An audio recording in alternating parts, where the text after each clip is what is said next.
Olá, graça e paz de Cristo Jesus, tudo bem com vocês? Eu quero dar um bom dia muito especial para os novos membros. Nós estaremos hoje dando continuidade à nossa classe de estudos. Todo domingo, às 9 horas da manhã, nós estamos disponibilizando no canal da Congregação Batista no Recanto do Sol essa classe de doutrina, essa classe para os novos membros e também para toda a igreja. A você que nos acompanha através do nosso canal no YouTube, que Deus esteja abençoando grandemente, que você venha a ser edificado. Na nossa aula de hoje, nós estaremos falando sobre batismo e ceia do Senhor. Nós estaremos, à luz da palavra de Deus, lendo, analisando alguns textos, de forma que você venha a ser grandemente edificado pelo Senhor. Então, para os irmãos que acompanham através da apostila, se tem alguém sem apostila, pode colocar aí nos comentários ou me mandar uma mensagem no meu WhatsApp, que eu estarei enviando a apostila para você, tá bom? Capítulo 6, batismo e ceia do Senhor. Então eu tenho aberto aqui minha Bíblia no livro de Mateus, capítulo 28. Eu quero ler. Nós estaremos iniciando falando sobre o batismo, né? Mateus, capítulo 28, versículo 19. Esse daqui é conhecido pela igreja como a grande comissão, quando Jesus comissionou seus discípulos para uma missão.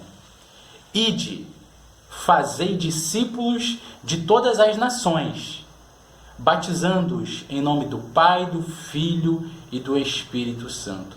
Então, irmãos, na grande comissão, nós temos essa primeira ordem. Nós encontramos essa ordem, que é batizar. Mas antes de batizar, os discípulos, aqueles que seguem Jesus, têm que ir. E esse futuro discípulo, ou futuro candidato ao batismo, ou futuro membro do corpo de Cristo, da igreja local, ele só vai ser batizado quando ele se tornar um discípulo de Cristo. O versículo 19, ele diz que primeiro eu tenho que ir e fazer discípulo. Depois que ele é um discípulo, um seguidor de Cristo, ele deu a pública profissão de fé, ele pode passar por essa primeira ordenança de Jesus, que é passar pelas águas batismais, que é passar pelo batismo. Então, na grande comissão, nós já vemos Jesus, ele dando essa ordem de todas as nações, fazendo discípulos, e esses discípulos, eles são batizados em nome do Pai, do Filho e do Espírito Santo. Então, no livro de Atos dos Apóstolos, vai descrever os atos dos apóstolos, ou seja, os pais da igreja, os líderes da igreja. Jesus, ele fundou a igreja, ele funda a igreja sobre si mesmo e ele envia os apóstolos, os discípulos, para estar cumprindo essa missão, ir por todo mundo, batizando em nome do Pai, do Filho e do Espírito Santo, batizando os novos discípulos. Então, irmãos, no livro de Atos, quando inicia propriamente a história da igreja, nós vamos ver vários episódios, vários fatos históricos. O livro de Atos é o livro histórico do Novo Testamento, então nós vamos ver várias pessoas que passaram pelo batismo, mas eles passaram pelo batismo após a conversão. Eles eram regenerados, eles se tornavam seguidores, discípulos de Jesus, aí sim ele passava pelo batismo. Então esse é um critério bíblico. Tem que ser convertido para poder passar pelo batismo. Então logo no capítulo 2, no versículo 41, nós temos aqui a primeira passagem. Então os que lhe aceitaram a palavra Pedro estava pregando a palavra de Deus. Alguns seguidores, alguns que estavam ali com os ouvidos atentos, ouviram, aceitaram a palavra e após aceitarem a palavra, eles foram batizados e houve um grande acréscimo na igreja do Senhor. Mas primeiro eles ouviram e depois eles aceitaram aquela palavra, eles entenderam aquela palavra, então eles foram batizados. No capítulo 8, versículo 12, nós temos um irmão que está evangelizando. Quando, porém, deram crédito a Filipe, o evangelista, ele falava sobre o reino de Deus e falava também sobre o nome de Jesus.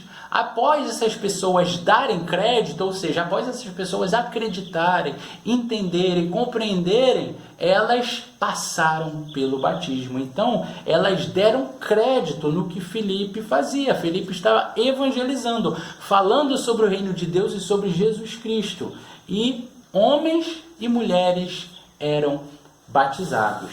Então, nós temos também o versículo 36... Seguindo eles caminho fora, andaram por um longo caminho. Chegando a certo lugar onde havia água, disse o eunuco: eis aqui água. Que me impede que eu seja batizado? Filipe respondeu: é lícito se você crê de todo o seu coração. E respondendo ele, disse: eu creio que Jesus é o Filho de Deus. Então mandou parar o carro, ambos desceram a água e Filipe batizou o eunuco. Então, irmãos, essa aqui é a passagem do Filipe e o eunuco. O eunuco estava ali sem entender a palavra, lendo, ele lia uma passagem do livro de Isaías, não estava entendendo nada, e Deus levou Filipe ali para estar ensinou, ele entendeu. Esse texto falava sobre Jesus ter sido morto, dado a vida, um profeta do Antigo Testamento, já falando sobre algo que iria se cumprir, se cumpriu, sobre a pessoa de Jesus, e o eunuco, ele entende e ele se converte ao Senhor. Após se converter, ele passa pelo batismo. O capítulo 10, versículo 47... ouvindo, falando em línguas e engrandecendo a Deus, então perguntou Pedro: porventura pode alguém recusar a água para que sejam batizados estes, assim como nós receberam o Espírito Santo? Então aqui acontece um episódio igual aconteceu lá em Atos 2. Essas pessoas, elas ouviram o Evangelho, o Espírito Santo deu essa missão dos discípulos pregarem o Evangelho, eles estão pregando o Evangelho, estão evangelizando. Aí essa passagem aqui é onde os gentios, os ímpios, ouvem o Evangelho, aceitam a Jesus, são batizados no Espírito Santo. E após serem batizados no Espírito Santo, após aceitarem a Jesus como Senhor e Salvador, eles descem as águas batismais. Após reconhecerem o Senhor, o Espírito Santo passa a fazer morada e eles passam pelo batismo nas águas, após terem se convertido ao Senhor. Eu não vou abrir para nós não tomarmos muito tempo, mas o livro de Atos, capítulo 16, Lídia e toda a sua casa, ela se converte ao Senhor, ela é discipulada, os discípulos vão até a sua casa, evangelizam toda a sua família. O texto diz que ela e todos da sua casa, eles foram batizados. O capítulo 18 é um texto também muito importante, o 18:8. Crispo, ele era o principal líder da sinagoga, um judeu. Ele creu no Senhor com toda a sua casa. Também muitos dos coríntios, ouvindo, criam e eram batizados. Então, esse Crispo, ele era um líder judeu. Você imagina no dia de hoje um líder de um outro movimento, e ele se converte a Cristo. A religião dele é o cristianismo. Então ele se converte ao Senhor, ele e toda a sua casa, porque ele creu após ele ser evangelizado. Então, irmãos, nós vemos que os coríntios, eles ouviam, eles davam crédito e eles eram batizados. Então, ouvir, o que é ouvir? Ouvir é dar crédito, ouvir é dar ouvidos, ouvir é entender. Então eles estavam compreendendo, eles estavam crendo em Jesus Cristo. E após eles crerem no Senhor Jesus Cristo, eles passavam pelo batismo. Então, irmãos, essa ordem ela é seguida em todos os casos. Primeiro você tem que crer no Senhor, você tem que ter a sua vida regenerada e depois você é batizado. Você não pode sair pegando qualquer um e batizar, porque não é princípio bíblico. Não é isso que a Bíblia ensina. E mais, por várias questões.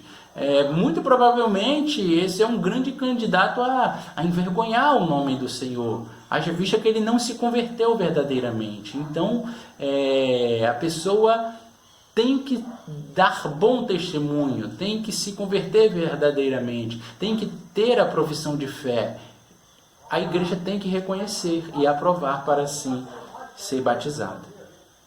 Então, irmãos, tem outro fato do catolicismo. No catolicismo, o batismo ele é uma espécie de um rito de iniciação. O batismo ele tem o poder de ser um sacramento, ele é um dos sacramentos, né, na Igreja Católica. É por isso que os católicos eles batizam crianças, porque acredita que se a criança não for batizada assim que ela nasce, ela fica manchada por conta do pecado original. E se ela vier a falecer, ela não vai ser salva. Então é por isso que eles batizam, né? E usam essa palavra, né? Em nome do Pai. E quando o sacerdote ali ele está proferindo essa palavra em nome do Pai, automaticamente aquela criança, aquele bebê, ele está sendo salvo. Então eles acreditam que o batismo ele tem essa questão sacramental. Já para nós batistas, o batismo ele simboliza a morte e o sepultamento do velho homem e a ressurreição para a nova vida. Nós morremos juntamente com Cristo, nos identificamos com sua morte e ressuscitamos para uma nova vida, uma nova criatura em Cristo Jesus. Logo, o batismo ele vai simbolizar a morte e o sepultamento do velho homem. Isso é dramatizado simbolicamente pela imersão e também quando essa pessoa ela emerge, simbolicamente está sendo ali dramatizado a sua ressurreição juntamente com o Senhor Jesus Cristo. É por isso que o batismo ele é um ato simbólico, ele não tem poder de salvar. O livro de Romanos, capítulo 6, a partir do versículo 3, vem dizer: porventura ignorais que todos nós fomos batizados em Cristo Jesus, fomos batizados na sua morte? Fomos, pois, sepultados com ele na morte pelo batismo, para que, como Cristo foi ressuscitado dentre os mortos, pela glória do Pai, também andemos nós em novidade de vida. Porque se fomos unidos com ele na semelhança da sua morte, certamente o seremos também na semelhança da sua ressurreição. Louvado seja o Senhor. Irmãos, se não houver conversão e fé em Jesus Cristo, se a pessoa não se converter verdadeiramente, não crer, não ter fé no Senhor Jesus Cristo, o que vai acontecer é um mergulho na água, é um banho na água, e não é um batismo no corpo de Cristo. O batismo, ele não tem nenhum poder salvador. A Bíblia não fala que o batismo salva, a Bíblia não tem um poder salvador. Eu creio, eu já sou salvo, e um testemunho de que eu aceitei o Senhor é eu passando pelas águas batismais. Então, irmãos, o batismo ele não vai me salvar, ele não vai me purificar dos meus pecados, tá bom? Assim como creem os católicos. Então, nós temos uma posição, nós batistas temos uma posição. Nós temos, assim como toda denominação, assim como toda empresa, todo trabalho, todo grupo, eles têm a sua declaração. Os batistas também possuem a sua declaração doutrinária, e nós nos posicionamos em relação ao batismo. Então está lá na nossa declaração doutrinária que o batismo ele consiste na imersão do crente em água após a sua pública profissão de fé em Jesus Cristo como Salvador único, suficiente e pessoal. Então, o batismo ele vem sempre após uma pública profissão de fé. E essa pública profissão de fé é o ato que expressa muito bem que em um só Espírito todos nós fomos batizados pelo Espírito Santo no corpo de Cristo. Então, irmãos, quando eu passo pela pública profissão de fé, eu testemunho para toda a igreja. Nós passamos há pouco tempo por esse maravilhoso momento em nossa igreja, com duas jovens, Bianca e Natália. Elas deram, após longa caminhada ali conosco na congregação, passaram pela pública profissão de fé, seus parentes, toda a igreja, elas testemunharam, foram sabatinadas e passaram pelas águas. Então a palavra de Deus diz que elas que já possuíam o Espírito Santo são imergidas, são batizadas no corpo de Cristo. Agora elas também passam a fazer parte da igreja. A Bíblia, em diversos textos, ela fala sobre a igreja como corpo de Cristo. Então o batismo, ele também é uma forma da pessoa se tornar membro da igreja local. 1 Coríntios, capítulo 12, versículo 13, ele fala sobre isso. Pois em um só Espírito, todos nós fomos batizados em um corpo, quer judeus, quer gregos, quer escravos, quer livres, e todos nós foi dado beber de um só Espírito. Então, através do Espírito Santo, eu sou batizado na igreja local, eu sou batizado no corpo de Cristo. A igreja é o corpo de Cristo, e a igreja local, a congregação local, ela representa o corpo de Cristo reunido em um endereço, em um local. Então, eu também passo a fazer parte do corpo de Cristo reunido na igreja local.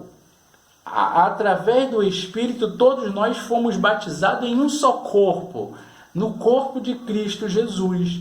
Ou seja, o batismo efetivado através da água, ele vem simbolizar esse batismo no sentido universal, que eu faço parte da igreja de Cristo Jesus, de todos os tempos, faço parte do corpo de Cristo, e eu também me torno um membro de uma igreja local.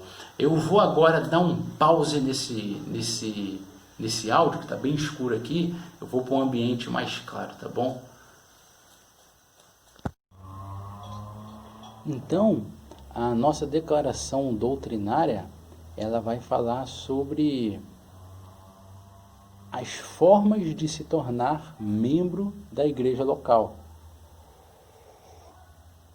Então, em nossa declaração doutrinária, que poderíamos dizer que é uma formalidade que a Igreja Batista escolheu, que as igrejas batistas escolheram para o membro vir a fazer parte, né, dessa igreja local.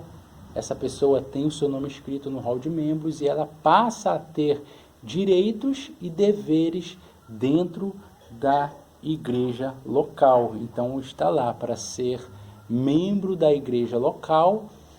Uma das formas, que é a principal forma, é a pessoa passar pelo batismo, né? Esse candidato, após ele testemunhar que ele está de acordo, que ele se sente bem com as doutrinas, então é condição para ser membro de uma igreja local. Isso é o que está na declaração doutrinária, que nada mais é não chega a ser um ritual, mas é uma formalidade, né?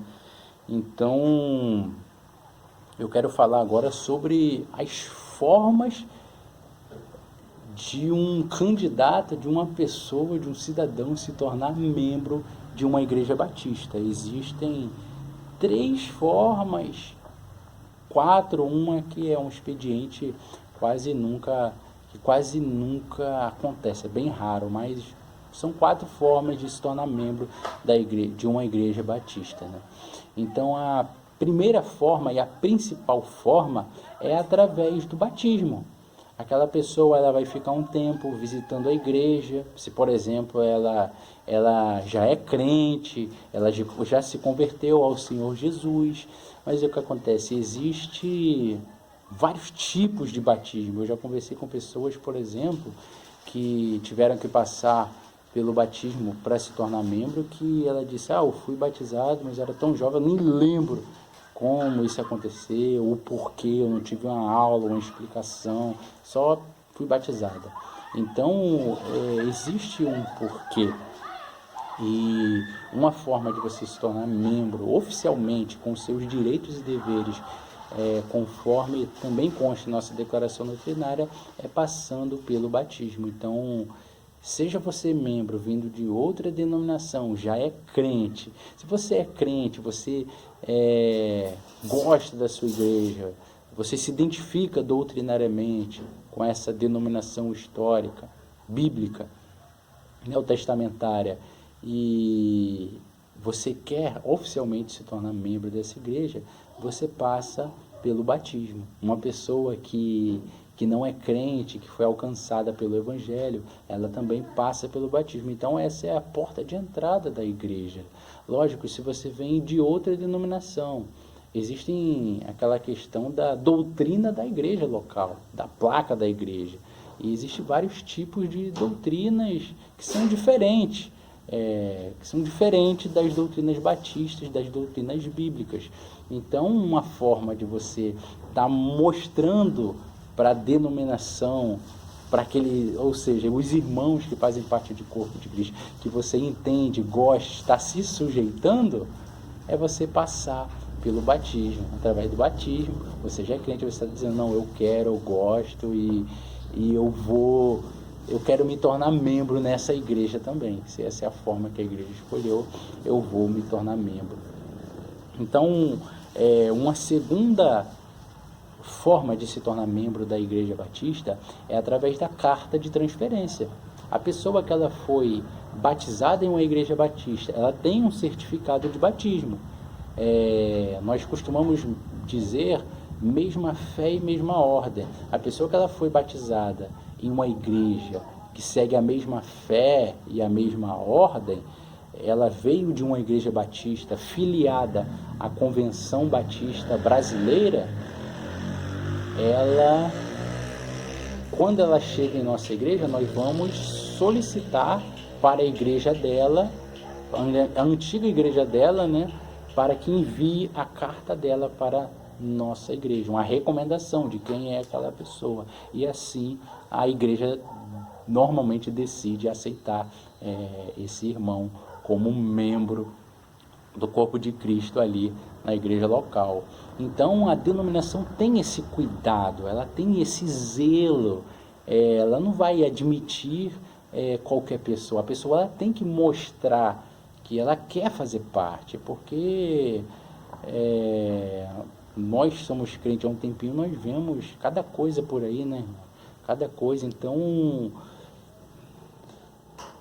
o nome mais precioso que está em jogo é o nome de Cristo. Então, o nome de Cristo ele não pode ser escandalizado. Então, a pessoa, nós não queremos uma igreja inchada, com um número de pessoas. Nós queremos, sim, um grande número de pessoas, mas pessoas regeneradas, transformadas pelo Senhor, que não vai escandalizar o nome do Senhor. E quer fazer parte do corpo de Cristo, quer se tornar membro. Então, assim, nós iremos estar vivendo uma grande comunhão e o recebendo como membro. Já passamos dezenas de vezes nesses últimos anos por essa experiência de estar recebendo membros de várias localidades filiadas que têm a mesma fé e a mesma ordem, né? Então, a terceira forma de se tornar membro de uma igreja batista é através da reconciliação. Uma pessoa que, por algum motivo, ela foi afastada, ela teve um problema, então ela não faz mais parte do hall de membros, ela deixou de ser membro daquela igreja, ela teve um problema no passado, e ela entende que ela quer voltar a congregar, ela quer voltar a fazer parte do corpo de Cristo. Então ela faz uma carta de reconciliação, e ali ela está novamente se tornando membro da igreja. Outrora ela saiu, ela deixou de fazer parte, ficou muitos anos, existe todo um processo dos pastores junto com os diáconos para estar acompanhando essa pessoa, mas a pessoa não é membro, ela deixou de ser membro. Então, através da carta de reconciliação, eu já vi também várias vezes acontecer, a pessoa torna a fazer parte do corpo de Cristo, integrado ali na igreja batista local. E a quarta forma, que eu disse que é o expediente raramente usado, é a aclamação. É muito raro mesmo, nunca vi acontecer, mas algumas igrejas aceitam como membros por aclamação. Na nossa denominação, quase não é falado, né? Porque não é uma prática, como eu disse, é um expediente raramente usado. Mas um exemplo que nós vemos que seria aceitável é no caso de, digamos, aquela ovelha fazia parte de um determinado rebanho, de uma determinada igreja, e essa igreja ela deixou de existir. É algo que a denominação vai ficar sabendo o porquê que aquela igreja deixou de existir, né? Teve um grande problema, deixou de existir. Então esse é um caso. Ela já é batizada na igreja, conhece as doutrinas da igreja, aceitou através da pública profissão de fé, através do batismo. Então ela seria aclamada, mas eu nunca vi isso acontecer. Mas já aconteceu comigo. Aclamação, quando eu fui fazer parte da Segunda Igreja Batista de Corumbá, foi solicitada a minha carta várias vezes. Eu era membro oficialmente lá na Igreja Batista Monte Oreb, uma igreja filiada à Convenção Batista Brasileira, lá em Campo Grande, na cidade do Rio, e solicitar a carta através de e-mail, através da própria carta dos Correios, sinal de fumaça, código Morse. Então tentaram de todo jeito. A igreja existe, todos sabem que a igreja existe, é uma igreja de verdade, tem certificado de batismo e tudo mais. Então esse é um caso que a pessoa ela seria aceita por aclamação. Tentaram várias vezes fazer contato com essa igreja, que é da mesma fé e da mesma ordem, mas é um expediente também que é um caso que é muito raro acontecer. Então, fechada essa parte, deixa eu ver se tem mais alguma coisa aqui. Então, nós vamos entrar agora na ceia do Senhor. Se você tiver alguma dúvida, algum comentário sobre batismo, pode estar me enviando, tá? Eu creio que eu fui bem sucinto aqui e consegui esclarecer todas as dúvidas. Que Deus esteja te abençoando e seja muito bem-vindo, tá bom? Todos os membros, com muito temor, com muita reverência ao Senhor, fazer parte do corpo de Cristo para servirmos ao Senhor. A ceia do Senhor. Então, a ceia do Senhor, ela é uma ordenança, é a segunda ordenança que segundo a ordenança do Senhor Jesus para a igreja, né? Fazer isso, fazer isso, fazer isso. Mas a ceia do Senhor, ela em alguns lugares ela é chamada, né? Ela é chamada assim, é conhecida por vários nomes diferentes. Em alguns lugares você conhece a ceia do Senhor como Eucaristia, alguém chama de Eucaristia. Em outros lugares chama-se a ceia do Senhor de comunhão. Não, essa aqui é a comunhão. Em outros lugares chama-se a ceia do Senhor de Santa Ceia. Então, assim, nós batistas chamamos de ceia do Senhor, não chamamos nem de Eucaristia, nem de comunhão, nem de ceia, nem de Santa Ceia, e sim de ceia do Senhor. Por quê? Porque esse é o único termo que nós encontramos na Bíblia, ou seja, a palavra de Deus, as Sagradas Escrituras só nos dão base para este termo, a ceia do Senhor. Nós não encontramos nenhum desses termos, por exemplo, que eu citei, outros que possam existir nas Sagradas Escrituras. 1 Coríntios, capítulo 11, o versículo 20, quando, pois, vos reunis, quando vocês, a igreja, estiverem ajuntada em um ajuntamento, quando vocês estiverem reunidas, não é a ceia do Senhor que comeis, porque quando comerdes, cada um toma antecipadamente a sua própria ceia. Então, o versículo 20, ele nos dá base, porque ele traz a nomenclatura ceia do Senhor. Então, essa expressão é a que nós encontramos. Nós já falamos em outros estudos sobre essa questão da problemática que era a igreja de Corinto, né? E aqui Paulo está tratando sobre um problema na igreja de Corinto. E nós não iremos entrar nesse pormenor, porque não é o nosso objetivo. Mas nós temos um texto bíblico nas Sagradas Escrituras que vem nos dar base para nós chamarmos o que é chamado de vários nomes por aí, definimos de ceia do Senhor, porque a palavra do Senhor fala de ceia do Senhor e não usa nenhum outro termo.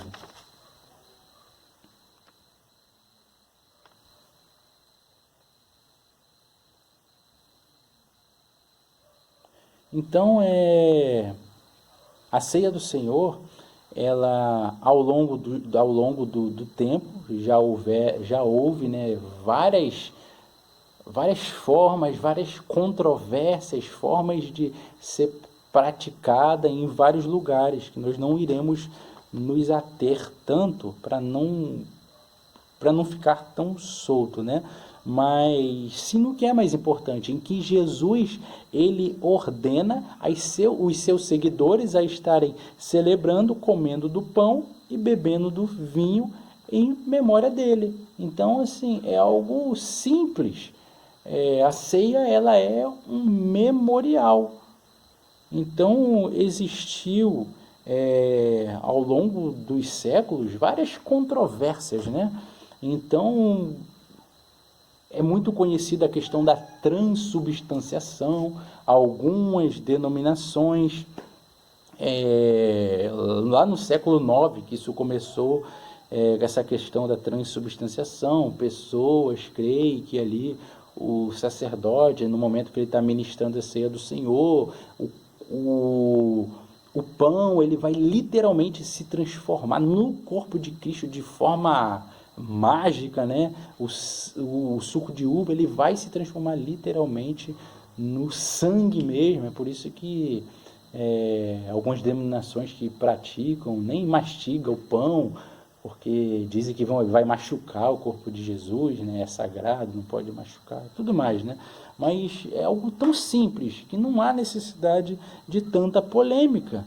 O texto só diz, você tem que comer desse pão, beber desse vinho, em memória de mim. A ceia, ela é um memorial. Não temos que criar e nem inventar uma outra forma. Tem a questão da consubstanciação, em que acreditam que Jesus, de forma milagrosa, ele está presente ali, a presença mística, ele está oferecendo graça através da ceia do Senhor, está curando, livrando de vício e tudo mais.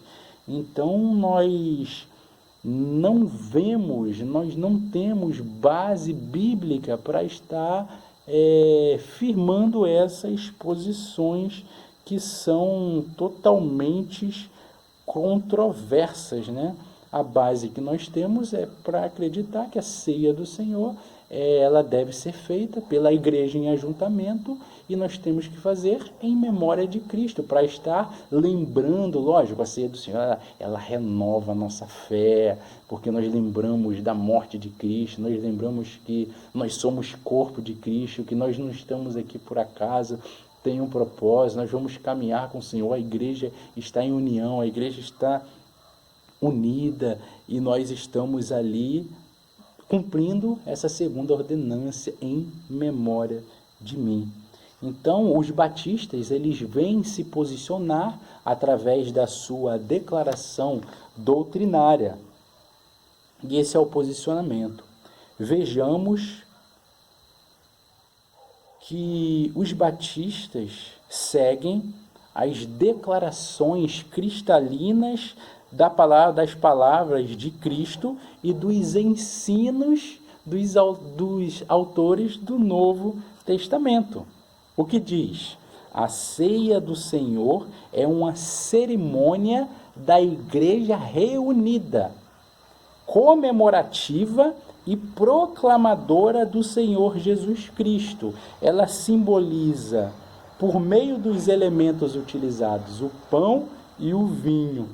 Nesse memorial, o pão representa o seu corpo dado por nós no Calvário, e o vinho simboliza o seu sangue derramado. Então, devido a essa posição que nós temos, não cremos que a ceia do Senhor, ela confere graça, ela é sagrada, né? Então, nós preferimos nos posicionarmos biblicamente. Então, a ceia do Senhor, ela não é dada a pessoas que estejam, como nós lemos aqui, ausentes do corpo. Não há necessidade, porque ela não tem poder de cura. Esse não é o propósito do Senhor quando ele instituiu a sua ceia. Ele é um memorial. Nós já falamos aqui sobre os propósitos, então não tem porquê eu ir até um hospital, levar ceia para uma pessoa que está enferma, a pessoa não vai ser curada, né? Nós não cremos como creem algumas denominações que acham que através da ceia vai acontecer um milagre. Lógico, eu já falei isso várias vezes na igreja. Se Deus quiser fazer um milagre também na ceia, ele faz, porque ele é soberano. Mas nós não podemos mistificar, porque não existe isso. Versículo 23 de 1 Coríntios. Eu recebi do Senhor, que também vos entreguei, que o Senhor Jesus, na noite que foi traído, tomou o pão. Versículo 24. Fazei isto em memória de mim. Versículo 25. Semelhantemente, tomou o cálice. Fazei isso todas as vezes que beberdes em memória de mim. Então, não tem por que nós dificultarmos ou criarmos polêmica em relação à ceia do Senhor. O pão e o vinho não vai veicular, não vai transmitir nenhum ato de graça, tá bom? Então, a ceia bíblica, ela só faz sentido quando a igreja ela está reunida, comemorando a morte e a ressurreição do Senhor. A ceia, ela é um memorial, conforme as palavras do Senhor, né?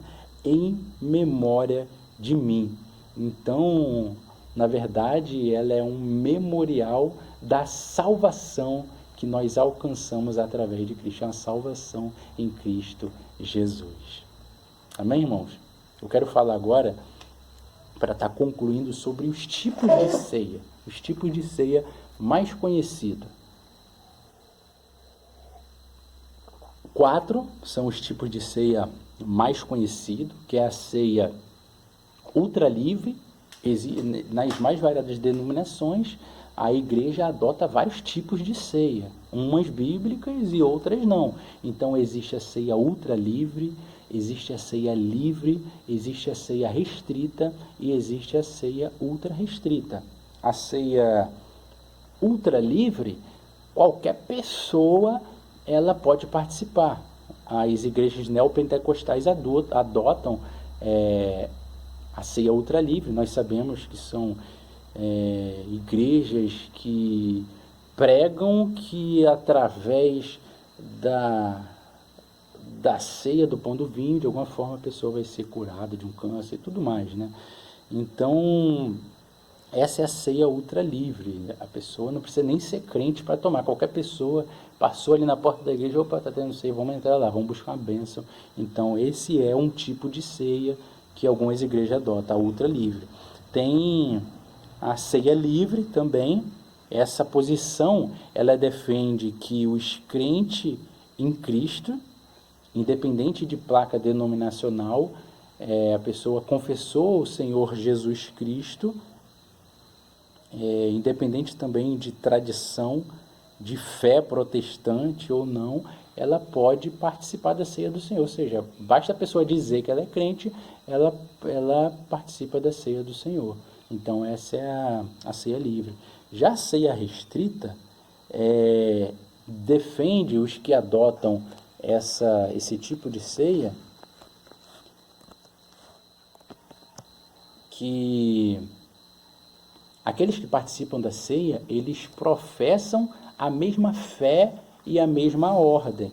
Então, se eu professo a mesma fé e a mesma ordem, eu creio na Bíblia, eu creio que a ceia do Senhor é um memorial, eu creio conforme a igreja local crê, eu creio que eu fui batizado, o batismo é por imersão, não por asmersão, eu coaduno com os preceitos bíblicos, com os preceitos desta igreja de mesma fé e mesma ordem. Então eu participo, somente esses, não os que creem de forma diferente. Por exemplo, que está na declaração doutrinária das igrejas Assembleia de Deus, que eles creem na ceia do Senhor como um memorial, ou seja, está ligado, né, com a mesma fé e com a mesma ordem. Lógico que se a prática é diferente, digamos que uma Assembleia de Deus, uma denominação, ela crê de forma diferente, que não seja um memorial, mesmo estando ali na sua declaração doutrinária, a própria pessoa ela vai ficar com certo receio para participar ali, porque o pastor ele ensina que o que está na Bíblia, né, que a ceia é um memorial, e eu creio que eu vou ser curado, então a própria pessoa ela vai ficar sem jeito de estar participando. Então a ceia ela é restrita a mesma fé e a mesma ordem. Aqueles que professam meia fé e meia ordem, que não creem que por algum tipo de graça, né, serão alcançados através desse momento, né? Os batistas meramente adotam esse tipo de ceia porque creem que a ceia é um memorial. E existe também a ceia ultra restrita, que é uma ceia onde somente os membros daquela igreja local participam, somente membros da comunidade. Eles não deixam nem outros crentes, não deixam ninguém participar desse momento de ceia do Senhor. Então, irmãos, nós encerramos mais um capítulo, mais um assunto da nossa classe de novos membros, da nossa classe de doutrina. Eu espero que eu possa ter conseguido alcançar tudo aquelas dúvidas e solucionar as dúvidas. Se tiver mais alguma que você possa estar perguntando, trabalhando assim virtualmente é mais difícil, é mais difícil, mas eu estou sempre aqui disponível, sempre acessível para estar ajudando. E eu espero em Cristo Jesus que você tenha sido grandemente edificado, abençoado pelo Senhor, que nós venhamos crescer nas Escrituras, que nós venhamos crescer no conhecimento da Palavra de Deus, levar o Evangelho a sério, pregar o Evangelho, ganhar vidas. Estou com muita saudade dos irmãos, que Deus esteja abençoando poderosamente a vida de cada irmão. Bem lembrado, eu vou deixar com vocês agora uma palavra do irmão Wellington. Ele vai estar falando sobre o testemunho dele de batismo. Ele é membro da primeira igreja batista em São Pedro da Aldeia e tem um testemunho para compartilhar com vocês. Boa noite, meus irmãos, graça e paz. Estou muito feliz por ter sido convidado pelo pastor Rafael para contar brevemente o testemunho, né?